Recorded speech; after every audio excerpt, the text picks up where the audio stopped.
සුබ දවසක් වේවා. Fancy Cooking YouTube channel එකට ඔයාලව සාදරයෙන් පිළිගන්නවා. ඔන්න සුපුරුදු පරිදි අදත් මම ඔයාලට අලුත් වීඩියෝ එකක් අරගෙන ආවා. කුරක්කම් පිටි පාවිච්චි කරන්නේ නැතිව රුලම් පිටි, හාල් පිටි පාවිච්චි කරලා පාට හැලප හදාගන්නේ කොහොමද කියලා අද මම ඔයාලට කියලා දෙනවා. මේ පෙන්වන්නේ මම හදාගත්ත හැලප ටික. අපි බලමු කොහොමද මේ හැලප එකේ තත්ත්වය කියලා. තවම මේක නිවිලා නැති නිසා මම ගෑරුප්පුව සහ පීය පාවිච්චි කරලා මේක කපලා පෙන්නන්නම්.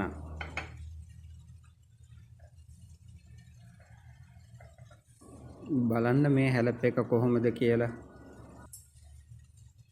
අපි මැද හරියනොත් මේක කපලා බලමු.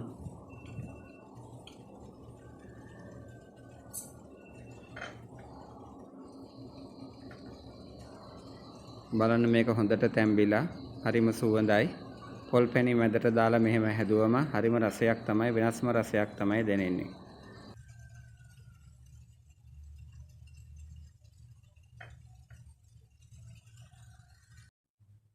මේ හැලප් එක හදන්න පාවිච්චි කරපු අමුද්‍රව්‍ය තමයි මේ ඔයගොල්ලන්ට පේන්නේ. මම ග්‍රෑම් 800ක තරම් ප්‍රමාණයක හාල් පිටි ගන්නවා. පොල් බෑයක පොල් පාවිච්චි කරනවා. PDC කෝප්පයක තරම් ප්‍රමාණයට පාන් පිටි පාවිච්චි කරනවා. PDC කෝප්ප දෙකක තරම් ප්‍රමාණයට රුලම් පිටි පාවිච්චි කරනවා. ඊට පස්සේ පොල් වතුර පාවිච්චි කරනවා මේ ඩෝ එක අනා ගන්න. PDC කෝප්පයක තරම් ප්‍රමාණයට කිතුල් පැණි පාවිච්චි කරනවා. කිතුල් පැණි නැති අයට සීනි පැණි හදාගෙන පාවිච්චි කරන්න පුළුවන්. ඊට පස්සේ ලුණු පාවිච්චි කරනවා තමන්ගේ රසය අනුව ලුණු යොදාගෙන මේක රසවත් කරගන්න ලුණු පාවිච්චි කරනවා. සෝදලා පිරිසිදු කරගත්ත කැඳකොළ පාවිච්චි කරනවා. කැඳකොළ නැති අයට කැසල් කොළ පාවිච්චි කරන්න පුළුවන්. ඒ වගේම පාට කරගන්න කලරින් පාවිච්චි කරනවා. නිල්, කොළ, රතු කියන පාටයි මම මේ සඳහා පාවිච්චි කරලා තියෙන්නේ. මුලින්ම අපි පොල් පැණි ටික හදා ගන්න ඕනේ. පොල් පැණි ටික හදා ගන්න අපි පැණි ටික පෑන් එකකට දාලා ටිකක් රත් කර ගන්න ඕනේ. මෙහෙම ටිකක් රත් වීගෙන එනකොට හැන්දෙන් කලවම් කර ගන්න ඕනේ. තව ටිකක් රත් වුණාට පස්සේ තමයි අපි පොල් ටික යොදලා පොල් පැණි ටික කර කරගන්නේ. මේ ආකාරයට පොල් පැණි ටික හදා ගන්න ඕනේ. දැන් ඔයගොල්ලන්ට පේනවා පැණි ටික උතුරගෙන එනවා. මේ උතුරගෙන එන පැණි ටිකට තමයි පොල් ටික යොදලා කර ගැනීම කරන්නේ.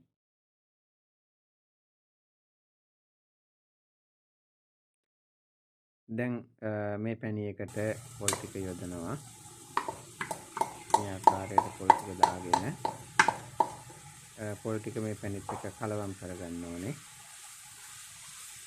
මේ පොල් ටික දාලා මේ පැණි වල කලවම් කරනකොට ගින්දර ටිකක් අඩු කරගන්න ඕනේ. මොකද ගොඩක්ම කර වෙන්න දෙන්නේ නැහැ. සාමාන්‍ය ගානට කර වීගෙන එනකොට අපි මේක ලිකින් බා ගන්න ඕනේ.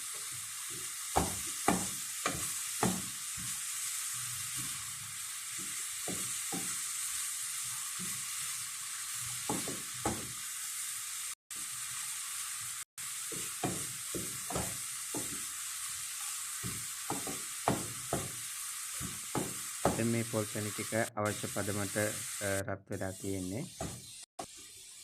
අපි දැන් මේක ලිපෙන් බා ගන්න ඕනේ. දැන් අපි මේ ඩෝ එක හදාගන්නයි හදන්නේ. මෙහෙම භාජනයකට අපි හාල් පිටි ටික දා ගන්නවා. අවශ්‍ය ප්‍රමාණයට හාල් පිටි දා ගන්නවා. මොකද පාට තුනෙන්ම හදන නිසා ටිකයි දාන්නේ. පාන් පිටි ටිකකුත් මේ ආකාරයෙන් එකතු කර ගන්නවා. රුලන් පිටිත් අවශ්‍ය ප්‍රමාණයට මේ ආකාරයට මේ භාජනයට එකතු කර ගන්නවා. පොල් වතුරත් ස්වල්පයක් මේ සඳහා පාවිච්චි කරනවා මේ ඩෝ එක අනා ගන්න. මොකද පොල් වතුර එකතු කරාට පස්සේ හොඳ රසයක් එනවා. අවශ්‍ය ප්‍රමාණයට ලුණු පාවිච්චි කරලා මේ ආකාරයට අනා ගන්න ඕනේ.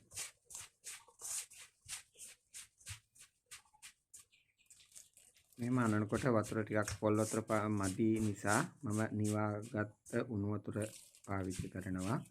ගොඩක්ම වතුර යොදා ගන්නෙත් නැහැ. අතේ ඇලෙන්නේ නැති තරමට මේ ඩෝ එක අපි අනා ගන්න ඕනේ. ටිකෙන් ටික වතුර එකතු කරගන්නමින් තමයි මේ ඩෝ එක අනා ගැනීම සිදු කරන්නේ.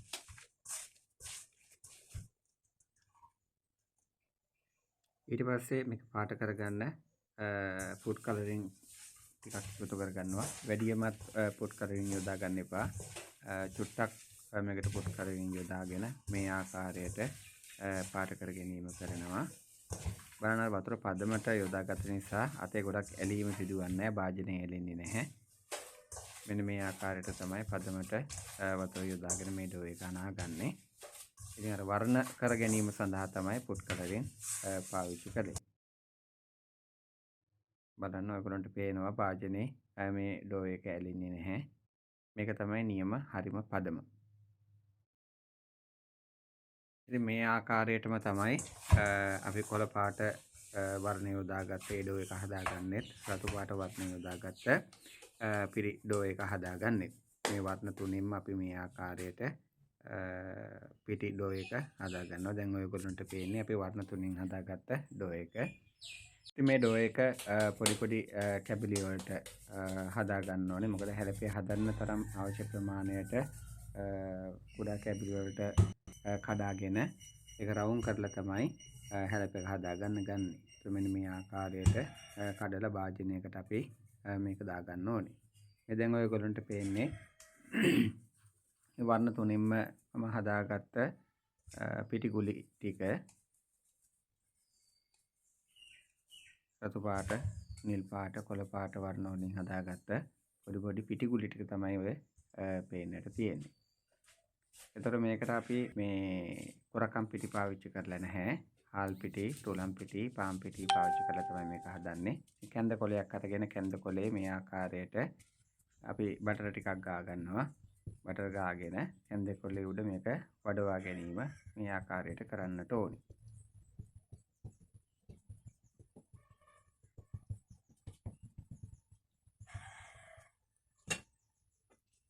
ඊට පස්සේ අපි මේකට පොල් පැණි ටික දා ගන්නවා. අවශ්‍ය ප්‍රමාණයට පොල් පැණි යොදා ගැනීම කරනවා. පොල් පැණි යොදලා ඊට පස්සේ මෙන්න මේ විදියට මේක අලවා ගැනීම කරන්න ඕනේ. දැන් ඔයගොල්ලන්ට පේනවා මේක කොලේ ඇලින්නේ නැහැ. හොඳ ලස්සනට මේක හැදිලා තියෙනවා. මේ විදියට මේ ඔක්කොම හැලප ටික අපි හදාගමු. හදාගෙන ස්ටීමර් එකේ තැම්පත් කරගමු.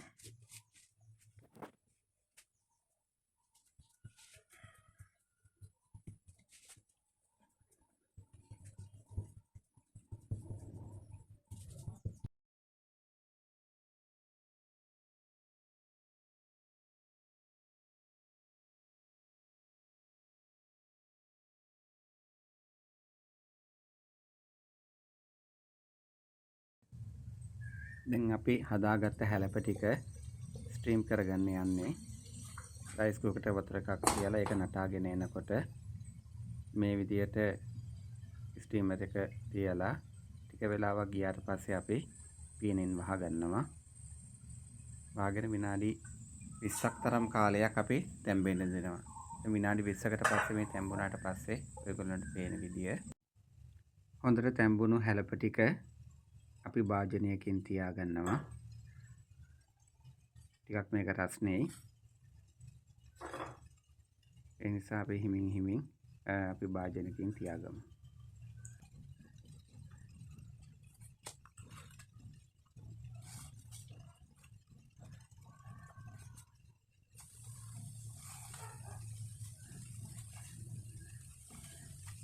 මම මේ ස්ටීම් කරගන්නකොට යට අඩියට යකඩ ප්ලේට් එකක් පාවිච්චි කළා. මොකද එතකොට හුමාලේ ඔක්කොම උඩට ඇවිල්ලා මේ හැලප ටික හොඳට තැම්බෙන නිසා. අපි එක හැලපයක් අරගෙන බලමු කොහොමද මේක තැම්බිලා තියෙන්නේ කියලා. මේකට මම PHI කැටුප්පය පාවිච්චි කරනවා. මොකද මේක රත් වෙලා වැඩි අල්ලන අමාරු නිසා PHI කැටුප්පය පාවිච්චි කරලා මේක කපා ගන්නවා.